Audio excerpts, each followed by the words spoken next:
দলের স্বার্থে নাম কইল আমার নাম ইসলামউদ্দিন বড়ভূঁইয়া। দলের স্বার্থে যদিও নজরুল ইসলামরে মানে দল থেকে ত্যাগ করতে হতে বাধ্যতামূলক, তারা সান্ত্বনার মাধ্যমে, এটা তো আগেরও মানে কংগ্রেসের প্রতিশ্রুতি আছে, যদি কোনো কর্মীর কোনো অসুবিধা হয় তারে বাধ্যর মাধ্যমে সান্ত্বনার মাধ্যমে তারে মানে রাখিয়া যাতে আমার দল আগে দিয়ে যেভাবে আগুয়াইতে থাকে তাহলে বুঝর সান্ত্বনার মাধ্যমে রাখা, এইভাবে যেটা করা হয়েছে এটা সাংঘাতিক বড় একটা মানে দুঃখ লাগলো যে হ্যাঁ কী বল করলো। তার বুটে তো অন্তত তারা দেখাইয়া আরও যদি কিছু পানিশমেন্ট দেওয়ার দেখে তাহলে তো পানিশমেন্ট দিত,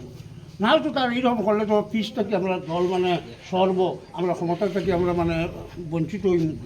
ওটা হইল কি আমার দুঃখ। হ্যাঁ, মন্ডল প্রেসিডেন্ট আরও এখানে আসতে হয়, তবে ব্লক প্রেসিডেন্ট খুব কোনো দিন আসেনি। জীবনের প্রথম যখন আসছে আমরা মানে এটা নিয়ে মানে বড় সুখী মানে খুশি হয়েছি আর কি, যে আমরা এই এত অঞ্চলের মানুষ সকল যে একজন মন্ডল এই মানে ব্লক প্রেসিডেন্ট হয়েছে। আর আজকে তার যে উৎসাহী করিয়া তার লোক দেখা যায় যে ইটাবাড়ি ফেলানি, এটা তো এটা কীরকম তার তার একটা মানে ইয়ে দিয়া যেমন ফুতুলোর মতো আর যে তার একটা লোক দিয়া আর ইটাবাড়ি ফেলানি, এটাই লোক আমরা এই বনির জীবনে মানে একটা অহদস্ত ওটাও হয়ে আমার মানে